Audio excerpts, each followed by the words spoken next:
I wanted to write about responsible business from the perspective of a finance professor and an ex-investment banker. So often finance departments are seen as the enemy of responsible business, thinking that it's just going to eat into profits and it's an unnecessary expense.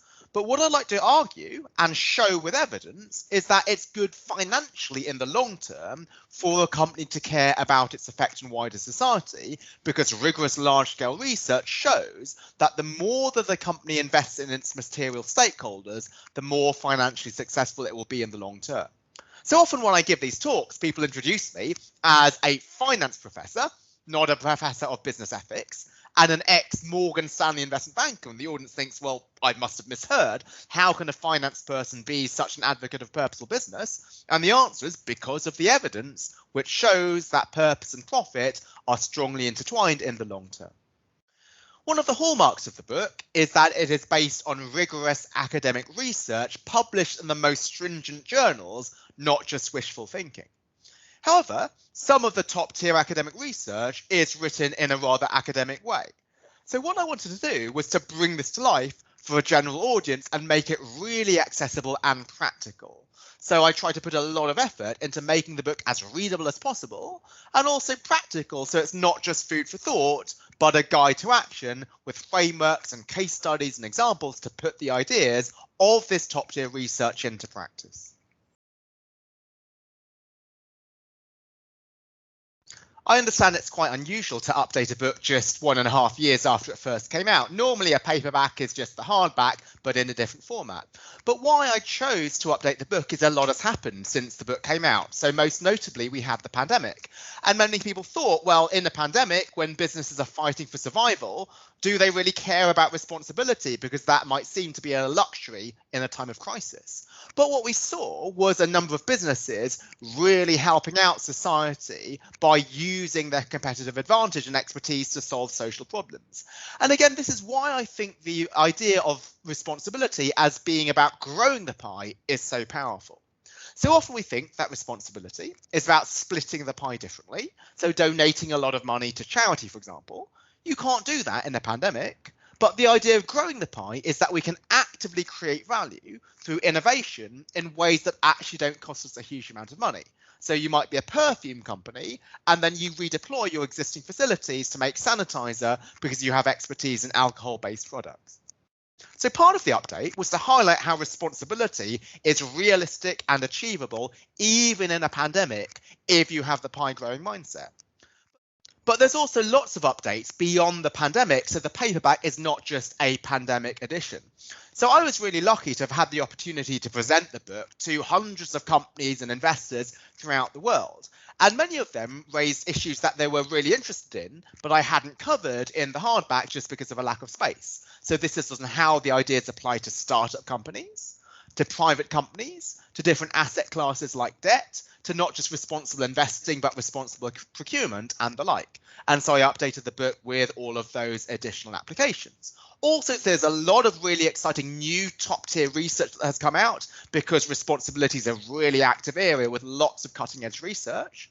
And also through discussing the issues with companies and investors wanting to put the ideas into practice, I learned some of the challenges and some of the pushbacks that people had, and then I try to address them in the paperback with ways to overcome some of the trade-offs and the thorny issues which make sometimes purpose difficult to implement in practice.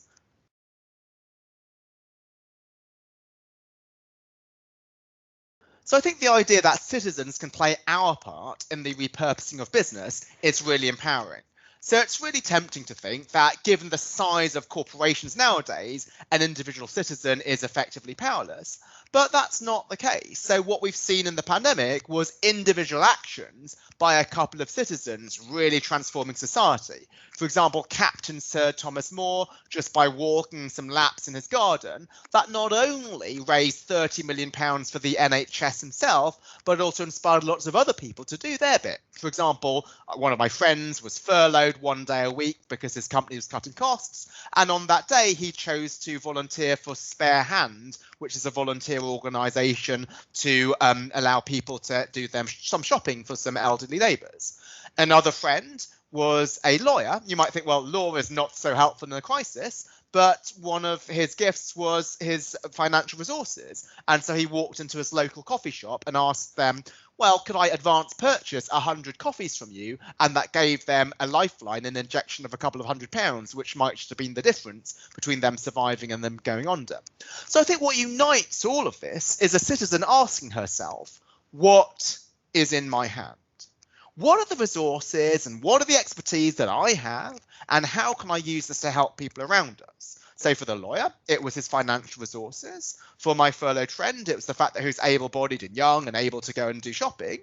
And I think this is something which extends far beyond the crisis. So it might be that in your organisation, maybe you're somebody who's what's in your hand is that you could stick up for others. So it might be that there's other people who might be a little bit overworked and you might be able to stick up for them, to show appreciation for people who might not normally be thanked. All those small things can make a huge difference. And so this is the part of the aspect of growing the pie. It's not about throwing money and donations, those are important, but it's about also actively thinking how we can use what's at our disposal to help others.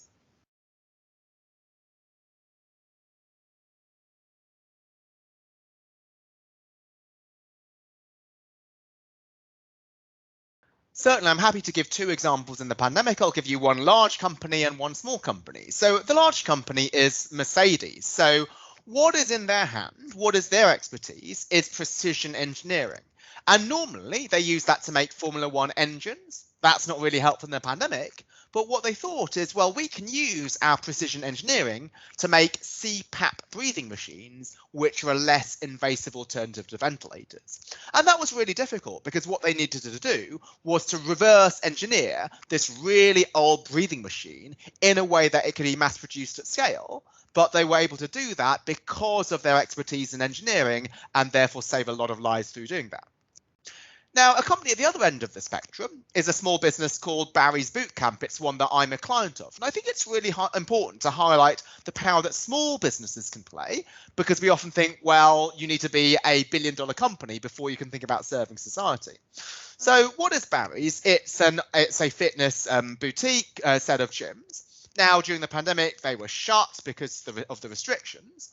But what was in their hand was fitness expertise.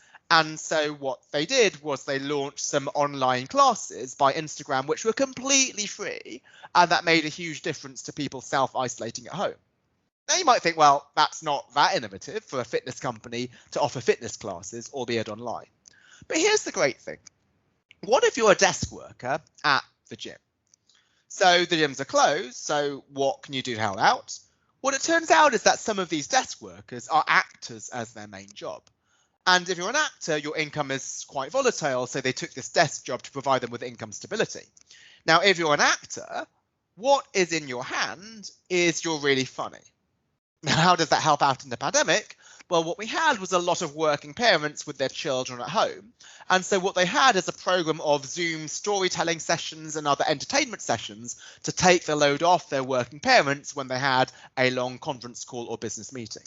So that might seem a small thing, but it just shows how having a mindset of how we can use what is in our hand to serve society can play a part even in a serious pandemic, and no matter how large or small your organization is.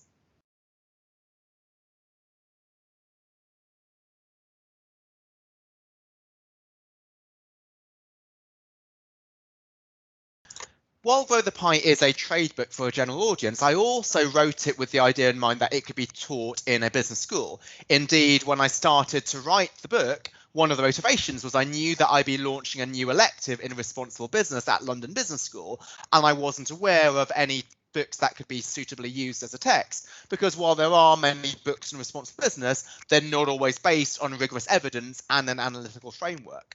So what I did was I decided to share all the slides that I've developed for my course more widely. So on the website growthepie.net, you can find a sample course outline and one set of sample slides. And if people would like to assign the book in their courses, then they can just drop me an email and I'll share with them all the other sets of slides. And notice that I update the slides every year for new events that happen, not just the pandemic, but recent events such as engine number 1 getting some board seats at Exxon and so on. So any slides that I will share will be as up to date as possible.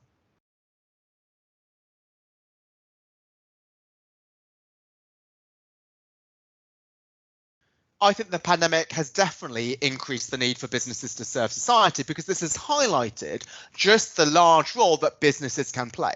So on the positive side, businesses have come up with many of the solutions to the pandemic. For example, historic rivals like Apple and Google, they teamed together to design contact tracing systems, and similarly other companies pivoted by using their expertise in new areas, such as Mercedes making breathing machines or alcohol and perfume companies making sanitizer. But not only has it highlighted businesses' responsibility to serve society, it's also highlighted businesses' power to serve society, because we often think that companies can only serve society when they're flush with cash, when they're good times and it's got a lot of spare funds in order to donate. But what the pandemic has highlighted is that responsibility is not about donating money or throwing money at a problem, but it's just about having a mindset of how can I use what I have to serve society. Often this does not cost us much. This is why sometimes small businesses can help out, but instead it's the mindset of trying to serve society rather than just deliver short-term profit. And so I do think that the pandemic has been actually empowering to the idea of responsible business.